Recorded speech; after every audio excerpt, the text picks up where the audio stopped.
Boa noite! Sejam bem-vindos e bem-vindas, Pythonistas. Chegamos à palestra do Felipe de Moraes. Mas antes, meu nome é Cadídia, vou me autodescrever, faço parte da comunidade PyLadies Brasil, serei host e anfitriã do Felipe de Moraes. Então, eu sou de cor parda, tenho cabelo na. Perdão, meu cabelo é de cor castanho escuro, está na altura dos ombros.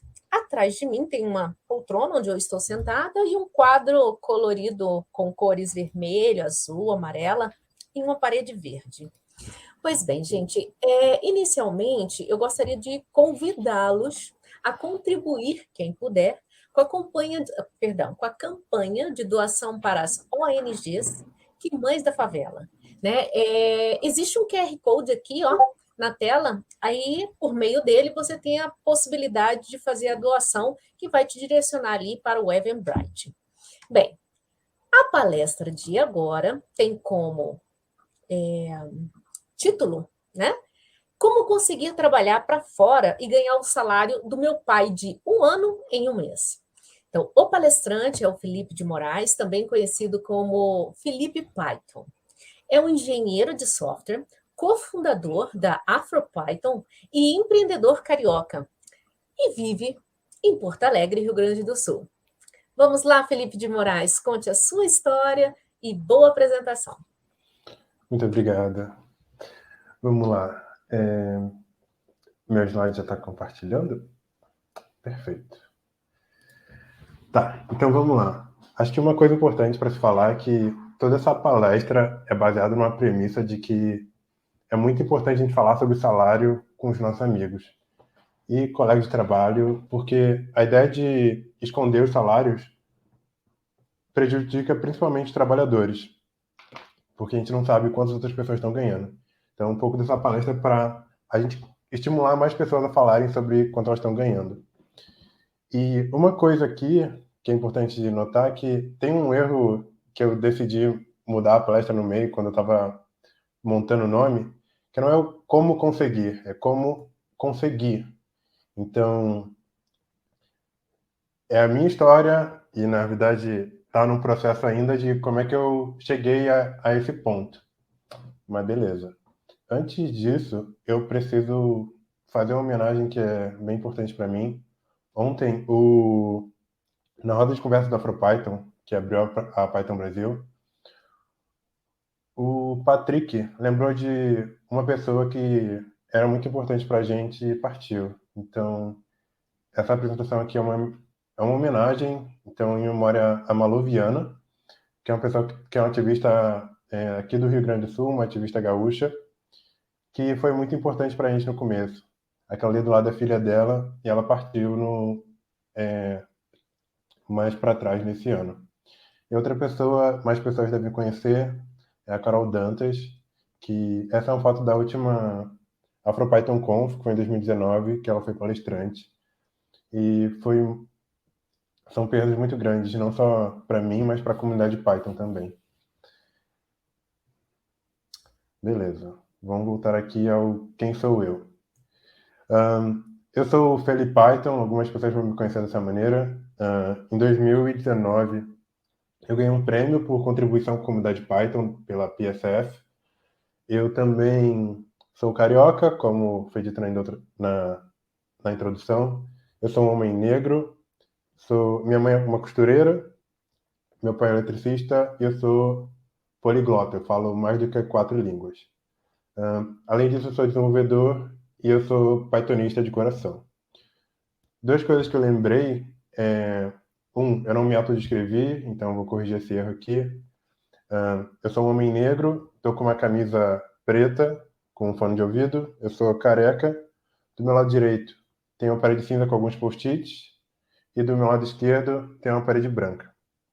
E o segundo coisa que eu acho que era importante falar é que uma das 4 línguas que eu falo é Libras.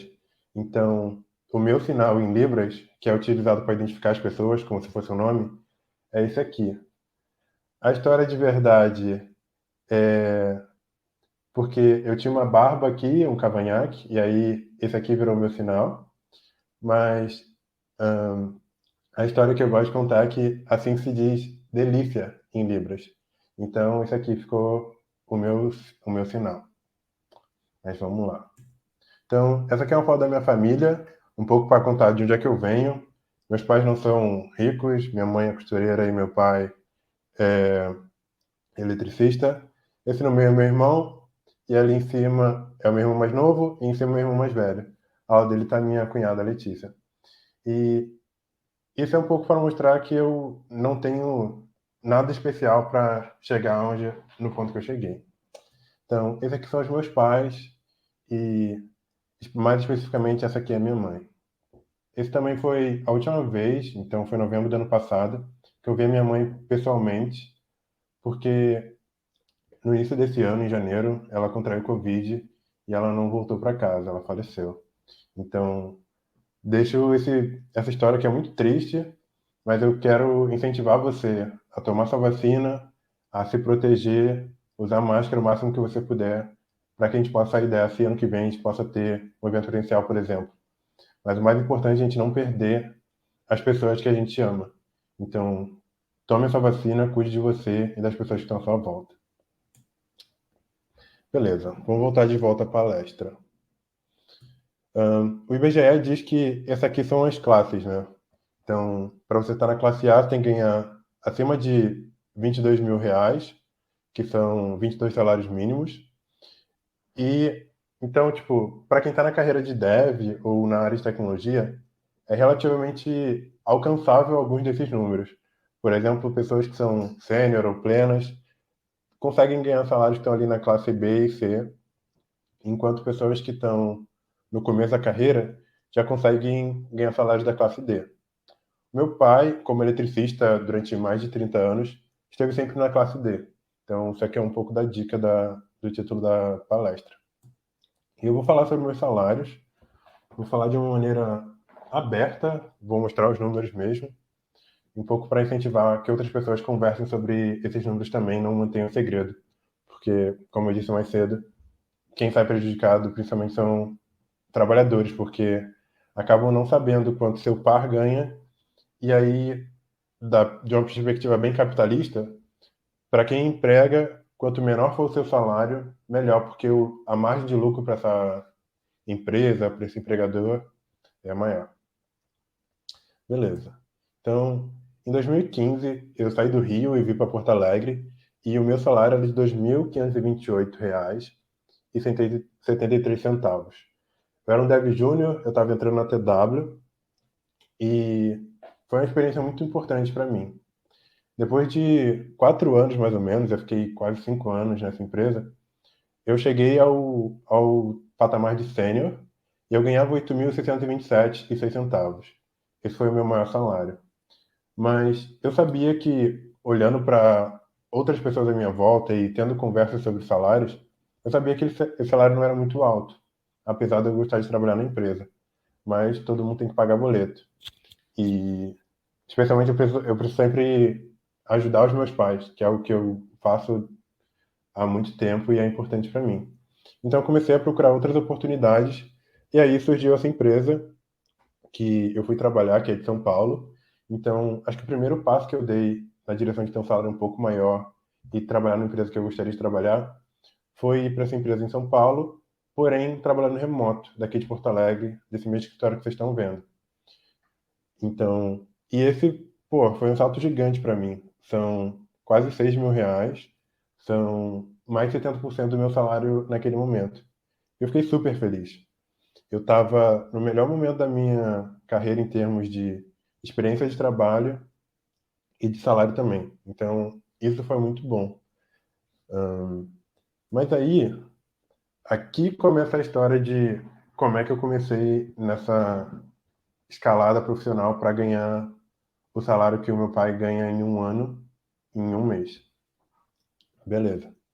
Eu recebi um e-mail de um recrutador em inglês falando: Oi, Felipe, a empresa X acredita que você é uma pessoa maravilhosa para trabalhar lá. E aí ele falou que a empresa está contratando, que já passou por uma rodada de investimento pela quarta ou quinta rodada de investimento. É uma empresa de saúde e está baseada nos Estados Unidos, é uma startup. Eu falei, tá, eu recebo e-mails assim com relativa frequência, às vezes vem no e-mail pessoal, às vezes é um contato no LinkedIn, às vezes vem o e-mail até no e-mail do trabalho. Não sei como as pessoas conseguem esses e-mails, mas é relativamente comum. Mas eu fiz uma pergunta que parece relativamente simples, mas que foi bem importante para saber uma coisa que eu queria, né? Que era quanto é que paga essa vaga? E eu mandei a pergunta para o recrutador de volta, né? Qual é a faixa salarial para essa vaga? Aí o recrutador foi e me respondeu. E falou, é US$ 65.000 no ano. Aí eu falei, pô, mas quanto é que é US$ 65.000 no ano? Aí eu dei a Nazaré, né? Que eu dei a bugada. E aí, tipo, eu tive que fazer a matemática para descobrir quanto ele estava falando que valia essa vaga. E aí, eu vou aqui quebrar. Para eu chegar nesse valor, eu preciso dividir ele por 12, que é a frequência com qual eu vou receber o salário, como todo mundo recebe. E isso dá US$ 5.416 aproximadamente. Mas beleza, mas quanto dá o dólar? Eu fiz essas contas aqui com o dólar de hoje. O dólar de hoje está nos 5,20 e poucos, eu acho. Mas é acima de R$ 5 com certeza. E esse valor aqui dava 28.665,26 centavos. Era não só o dobro do meu salário atual, mas também, naquele salário atual, que era os 14.500, eu ganhava 10% como salário líquido. 10% não, R$ 10.000 como salário líquido, que é R$ 10.000. Desculpa, que era os R$ 10.000. Isso aqui é quase 3 vezes aqueles R$ 10.000 que eu tinha, que eu estava recebendo por mês. E eu fiquei assustado. E aí eu fui fazer uma planilha para entender como é que funcionava isso. Porque assim, como é que essa empresa conseguia pagar US$ 105.000 no ano, quase 3 vezes o meu salário atual, sabe? E aí, o que que eu fiz?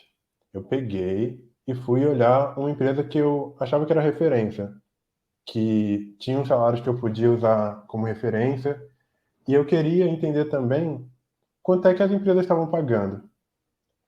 Porque essa aqui é uma boa oferta, ok, mas será que. Eu não quero ficar pulando de empresa de um lado para o outro. Então eu precisava saber, tipo, se era um bom salário, se eu poderia ganhar mais, se era um salário top, eu tinha que agarrar essa oportunidade como nunca antes. Beleza. Aí eu olhei para uma empresa que é uma empresa que é o The New York Times, e aí aqui no Glassdoor eu conseguia ver que um L2, que é uma pessoa entre 2 e 4 anos de experiência de trabalho, ganha US$ 108.000. Então, eu já era sênior fazia um tempo, desde 2018. Eu tenho, desde 2013 mais ou menos, que eu estou trabalhando na área. Então, eu vou bater, sem falar as experiências anteriores, então eu vou bater tipo uns 8 anos. Eu fiquei, pô, talvez eu esteja perdendo muito dinheiro. E aí eu fui fazer a continha para ver quanto isso significava, né? Aí eu cheguei num número que era mais ou menos assim. Na época que eu fiz essa planilha, o número que tinha no Glassdoor era esses 105.600. Só que naquele momento, o meu custo de vida era de R$ 7.500 mais ou menos. Então, o que eu queria usar como referência era, com cada salário que eu ganho, quanto eu consigo guardar para ter uma reserva de emergência. Quanto tempo eu poderia ficar parado sem receber um salário e ainda assim pagar as minhas contas, ter o meu custo de vida normal. Ganhando uns R$ 10.000 e R$ 7.500 era o meu custo de vida, R$ 2.500 era o que sobrava e era o que eu conseguia guardar. Fazendo essa conta aí, eu tinha a cada um mês um, um terço do meu custo de vida. Então, olhando para o ano inteiro, os 12 meses, eu tinha mais ou menos uns 3 meses de custo de vida. Então, a cada ano que eu trabalhava, eu juntava dinheiro para ficar 3 meses parado. Parece bom, mas vai ficar melhor. E vai ficar melhor se a gente olhar para essa parte aqui de baixo, que é a autonomia de voo por mês. Se eu encontrasse uma empresa que estivesse disposta a me pagar esse salário, a cada mês eu conseguiria juntar 5 meses e meio do meu custo de vida. E se eu ficasse nessa empresa por um ano, eu juntava 66 meses, que é o foco é nessa parte aqui. E 66 meses dá muito tempo. São 5 anos e 6 meses.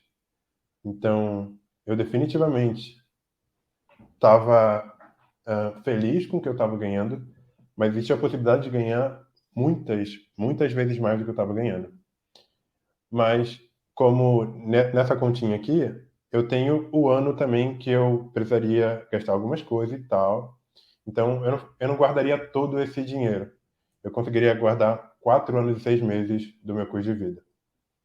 E aí, tipo, eu fui começar essa busca, né? E foi uma busca que levou um tempo. Então, eu fiquei alguns meses procurando, eu estava numa posição confortável, estava feliz onde eu estava. Então, eu levei alguns meses nessa busca. Entrei em muito processo seletivo que era bem ruim, bastante furado, as empresas não tão interessantes, ou o processo com etapas que eu sentia bastante dificuldade. Por exemplo, o teste do HackerRank. Eu tenho muita dificuldade com o teste do HackerRank. Mas mesmo assim eu fui fazendo. Acho que um ponto importante que eu não falei é que eu vou deixar um bom tempo de espaço para as pessoas fazerem perguntas, porque eu acho que é um ponto importante para que eu imagino que deve ter muita gente curiosa, que eu não só trabalho remoto, como trabalho com uma empresa americana que me paga muito bem. Então, é um negócio que eu quero que mais pessoas tenham acesso e é um segundo motivo pelo qual eu estou fazendo essa palestra também.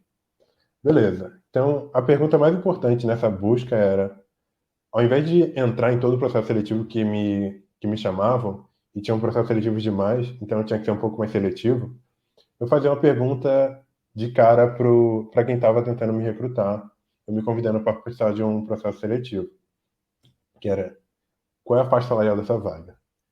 E aí você vai ver que algumas pessoas não vão querer te responder, e essas empresas eu não entrava no processo seletivo, porque eu não quero entrar no processo seletivo e chegar lá no final, fazer todo o esforço e receber uma oferta menor do que eu ganho, por exemplo. Ou uma oferta abaixo da faixa que eu gostaria de entrar. Beleza.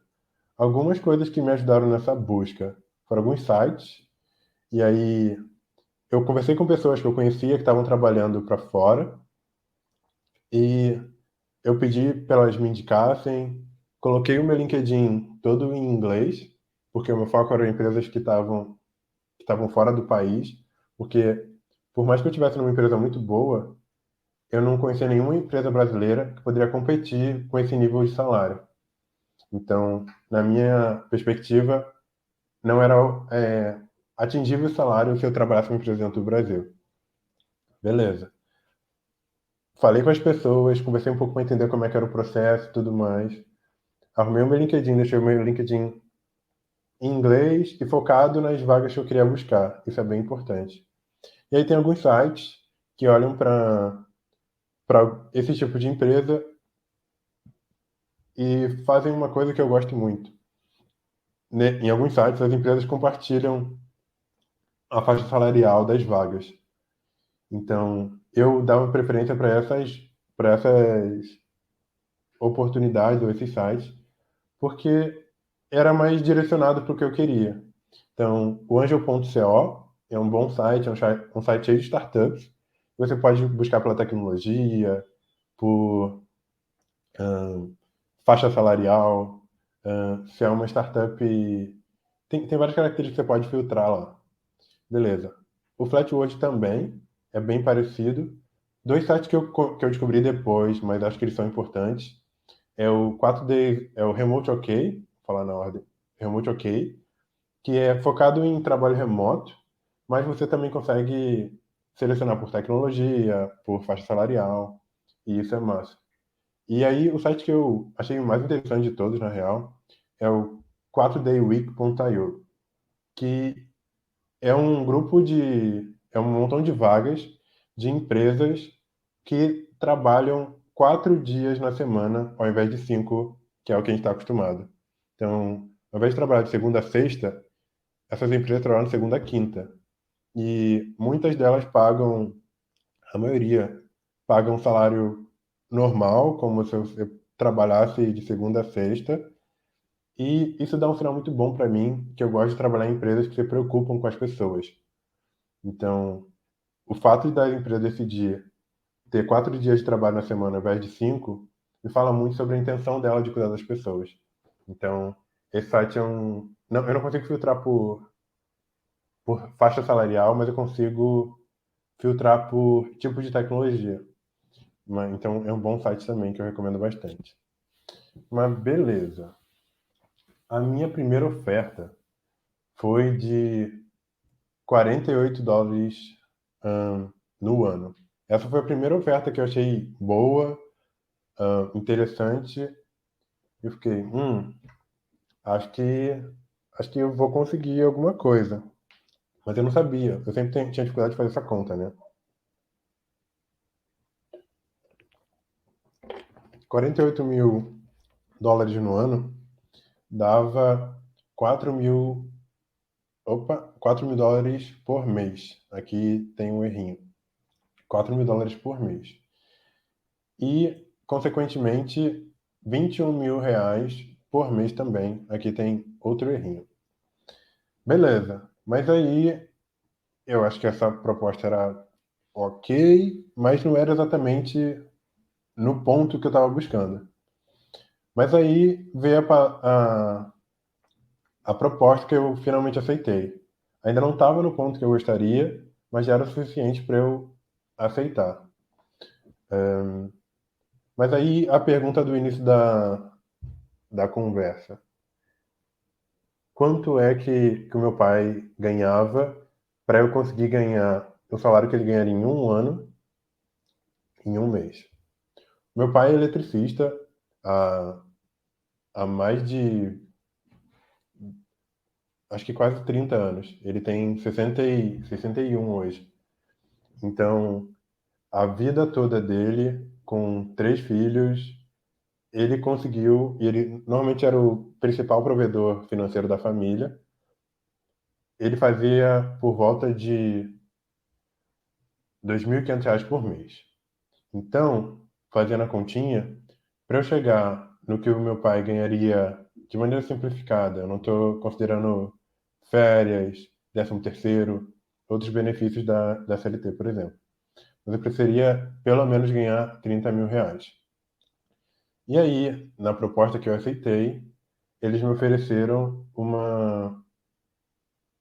um valor de 75 mil dólares no ano, que é um bom valor, mas eu não conseguia fazer essa conta na hora quando eu recebi a oferta. Aí eu sentei, quebrei em meses, então isso dá 6.250 mil dólares, e no dólar de hoje dá R$ 33 mil.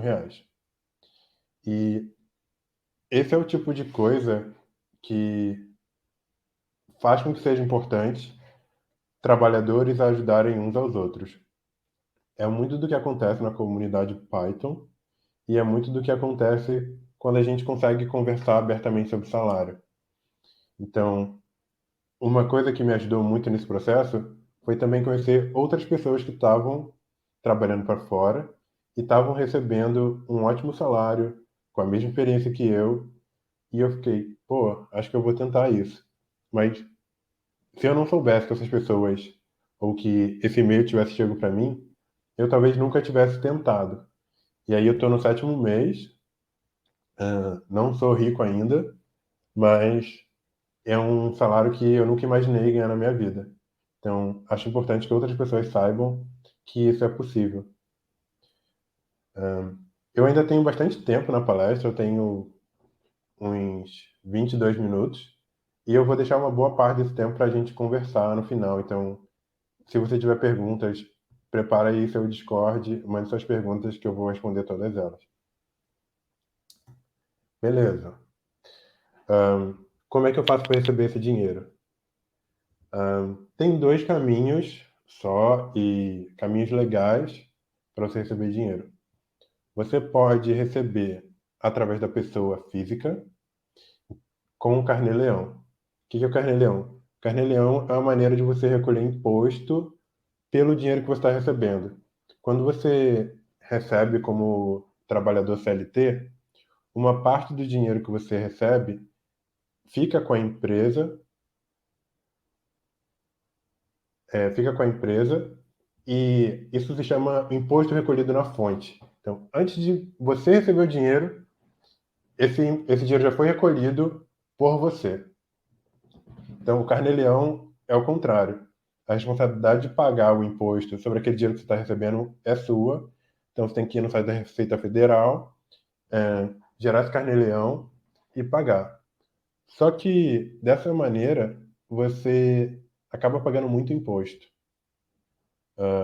Você pagaria o mesmo imposto que você pagaria se você trabalhasse CLT, que é pelo menos 27,5% de imposto de renda, mais acho que o teto do INSS é uns 500, 600 reais. Então, não é maneira que você vai ver as pessoas recebendo dinheiro de fora do país.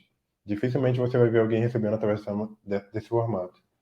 A não ser que seja uma situação emergencial, seja só o primeiro dos salários, para receber algum dinheiro, mas não é o mais comum. Todo mundo vai receber como pessoa jurídica. E o que é receber como uma pessoa jurídica? Você vai abrir uma empresa na qual você é o único funcionário e essa empresa vai prestar não só o único funcionário, mas também o único sócio. E essa empresa vai prestar serviço para essa empresa, por exemplo, nos Estados Unidos. E aí a empresa nos Estados Unidos vai pagar a sua empresa e como você é o único sócio da sua empresa, você pode retirar os lucros, e esse dinheiro chega na pessoa física.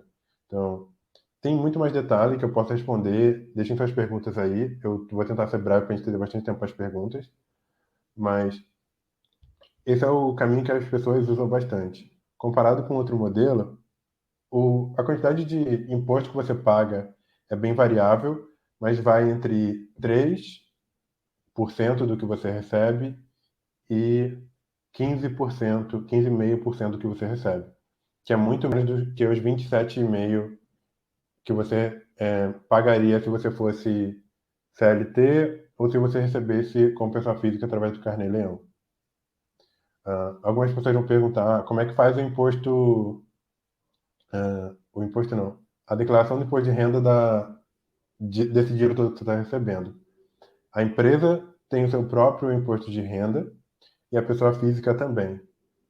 Então, a contabilidade vai fazer todo o processo de imposto de renda da empresa e para ter uma empresa nesse formato, normalmente nesses valores, você precisa ter uma contabilidade, é obrigatório e é a melhor maneira de receber esse dinheiro. Você vai contratar uma contabilidade, existem algumas contabilidades online, ou você pode contratar um contador, e aí assim você recebe esse dinheiro.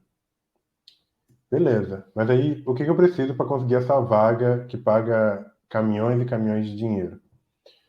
Não é coisa de outro mundo, como às vezes parece. Uma coisa que você vai precisar é inglês, a língua que é mais falada para você participar dos processos seletivos e conseguir essas oportunidades é o inglês. Então, você não precisa ser nenhum gênio, você não precisa ser fluente, que é o que todo mundo acredita que é necessário. Você precisa compreender muito bem e você precisa falar um pouco. E é muito comum que muitas dessas empresas já tenham pessoas que são brasileiras. Por exemplo, na empresa que eu estou hoje, todo o time de back-end, que são 4 devs, são brasileiros. Então, não necessariamente que você vai trabalhar, se você for trabalhar para uma empresa dos Estados Unidos, por exemplo, você vai ter que falar inglês o tempo todo. A maior parte do meu dia eu falo em português com meus colegas de time. Tem muitas pessoas de outros países que falam espanhol, como Costa Rica, Argentina, tem gente da Colômbia. Então, inglês é importante, é essencial, mas não acho que você precisa ter um inglês perfeito sem nenhum erro. Eu erro português, então eu estou muito tranquilo de errar no inglês também. Desde que as pessoas compreendam o que você está falando, e você compreenda o que as pessoas estão falando, é o suficiente. E uma maneira muito boa de testar isso é você começar a fazer os processos seletivos. Não espere que você vai passar na maioria, até porque a maioria a gente acaba não passando, e é relativamente normal. Então não se frustre ao você não passar nos processos seletivos. Independente da sua experiência, você vai falhar na maior parte deles. Mas você só precisa de uma vaga. Isso é o suficiente para você entrar. E aí tem o processo seletivo. O processo seletivo, comparado com os processos seletivos que eu já tinha feito pelo Brasil, são muito semelhantes. Tem algumas etapas que podem ser diferentes. Por exemplo, às vezes tem um teste meio de fit cultural, que é online. Normalmente o primeiro contato com a empresa é com um recrutador ou uma recrutadora. Aí às vezes você tem um desafio técnico ou você tem um live code, onde você vai resolver um problema ao vivo com uma ou duas pessoas da empresa. E aí normalmente você tem uma conversa técnica sobre suas experiências, o que você já fez, se você é um fit para a empresa e tudo mais. E normalmente essas três etapas são as mais importantes: a conversa com a recrutadora, o desafio técnico e a conversa sobre a sua experiência. Daí tem algumas variações. Algumas empresas, por exemplo, usam o HackerRank para fazer um teste inicial e filtrar. Outras fazem só o live code. Então você entra numa conversa e você tem live code. Além dessas três etapas que costumam ter em todos os processos, é comum que tenha uma quarta etapa, que é uma conversa com um manager, que é como se fosse um gerente, alguém que provavelmente vai estar acima de você dentro dessa empresa, e vai ser a pessoa que vai te dar suporte em termos de gerência e tudo mais. E às vezes tem uma conversa com o CTO ou algum sócio da empresa. Isso acontece normalmente em empresas menores, onde o CTO ainda tem a capacidade de conhecer a maior parte das pessoas de engenharia ou da parte de tecnologia da empresa. E assim eu vou encerrando a minha palestra, e essa é a minha história de como é que consegui ganhar o salário do meu pai de 1 ano em 1 mês. E muito obrigado.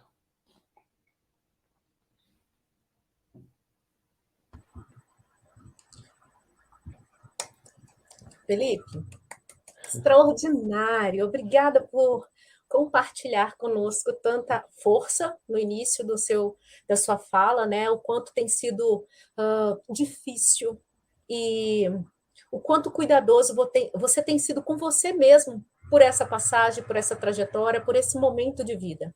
Foi muito bom conhecer a sua família, mesmo que na fotografia. A gente vive nesse mundo de ícones, né? Então, parabéns pela linda família, pelos irmãos.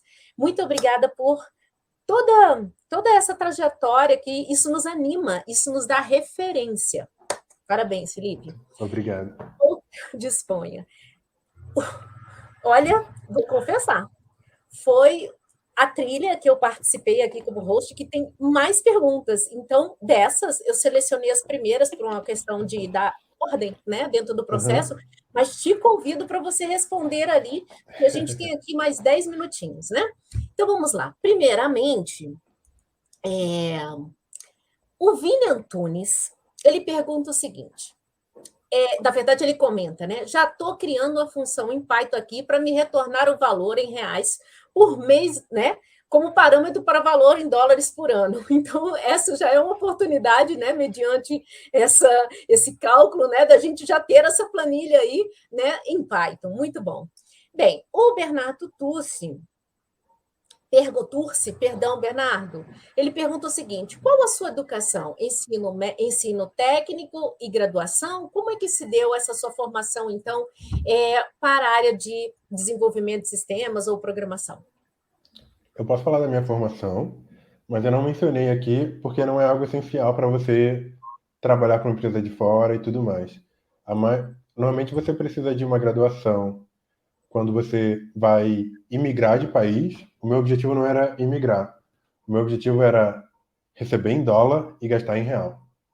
Então, eu tenho duas formações que são relevantes. Uma, eu tenho um técnico de informática e que eu fiz antes de entrar na faculdade, e eu sou formado em ciência da computação.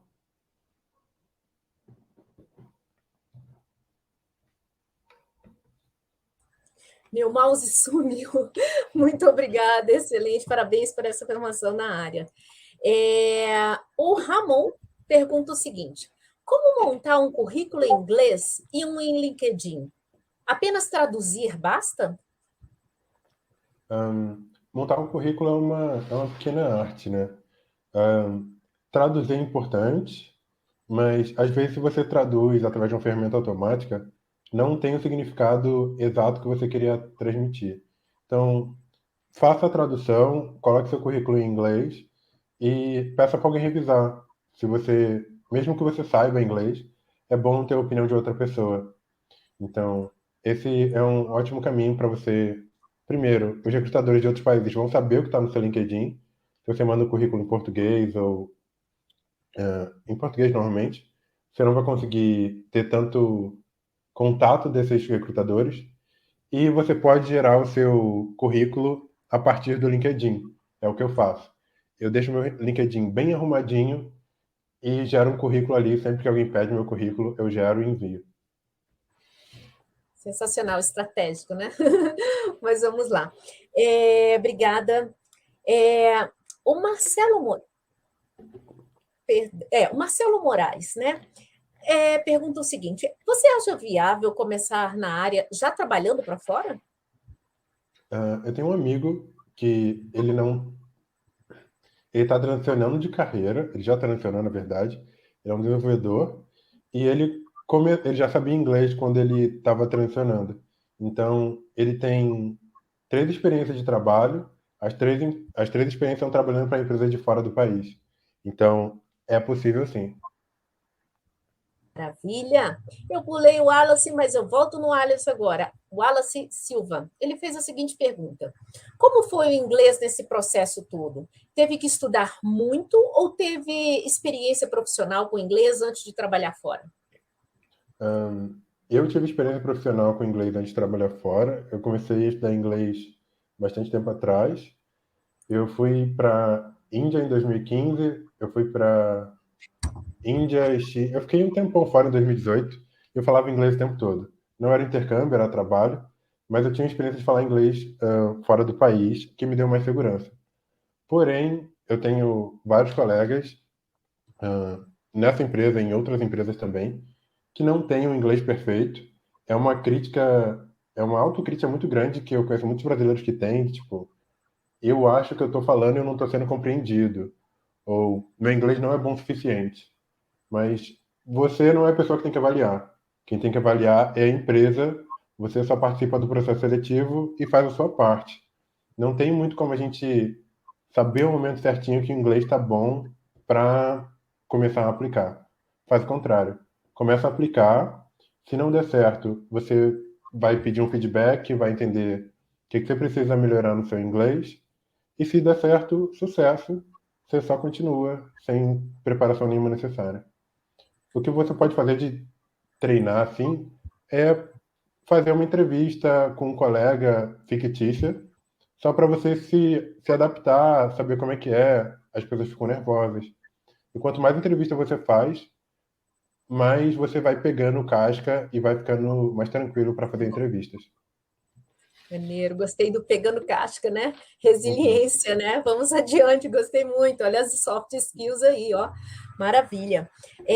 Murilo Viana pergunta: como é que funciona o vínculo empregatício em casos de empresas estrangeiras?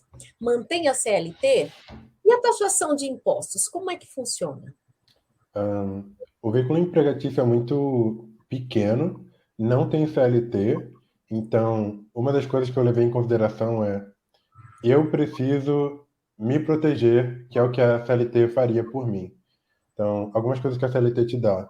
Ela te dá um seguro-desemprego, um FGTS, um 20% de adicional de férias, 13º, esse tipo de coisa. Então, eu tinha que colocar essas coisas na minha conta para saber se estava valendo a pena. Então, o vínculo não é CLT, é PJ. Tinha uma segunda parte da pergunta que eu esqueci. Pode repetir para mim? Sim, sim. Ele perguntou o seguinte: se mantém a CLT, e no caso você falou de alguns benefícios, né, que a CLT, mas é uma convenção brasileira, né, Brasileira. de trabalho, né? E se a taxação de impostos, como é que seria a taxação de impostos? Quais seriam, por exemplo, esses aspectos de impostos nos salários? Aqui a gente tem Uhum. INSS, Previdência, né, essas situações. É, não tem tanto imposto quanto você teria na CLT, ao mesmo tempo que você não tem as proteções que a CLT te daria. Mas a minha opinião é que as proteções que a CLT te dá são todas na forma de dinheiro. Então, seguro-desemprego, FGTS, aposentadoria. Você se torna responsável por essa parte do seu dinheiro. Então, quando você recebe esse dinheiro de fora, a sua empresa tem que pagar um imposto, que é aquele entre 3 e 15,5%, e depois esse dinheiro vem para a pessoa física. E aí, normalmente, para a pessoa física, tem que ter um prolabore, que é como se fosse o salário do sócio. E aí, nesse prolabore é recolhido o INSS, e costuma ser uma parte pequena, e todo o restante você retira como antecipação de lucros da sua empresa. Então, a maior parte do dinheiro vai vir por esse caminho. Então, a tributação é mais ou menos nessa faixa, entre 3 e 15,5%. Perfeitamente. Bom, já estamos chegando ao final. Antes de eu lhe agradecer, deixa eu ver aqui mais uma última perguntinha. Essa é bem respeitosa, eu diria, certo? Dentro do nosso contexto de código de ética. Vamos lá. O Daniel Williams pergunta o seguinte: durante a sua trajetória, você sofreu algum tipo de preconceito durante os processos seletivos fora do Brasil? Depende do que você considera preconceito. Se você fala de ofensas diretas, ou dificuldade de conseguir um emprego porque eu sou um homem negro, isso não foi explícito, ou eu não percebi. Mas era muito comum que qualquer ambiente, ao longo de toda a minha carreira, seja para dentro ou para fora do país, eu costumava ser a única pessoa negra ali. É um dos motivos pelo qual o AfroPython é essa rede de pessoas que se colabora e se ajuda, e por isso que ela é tão importante.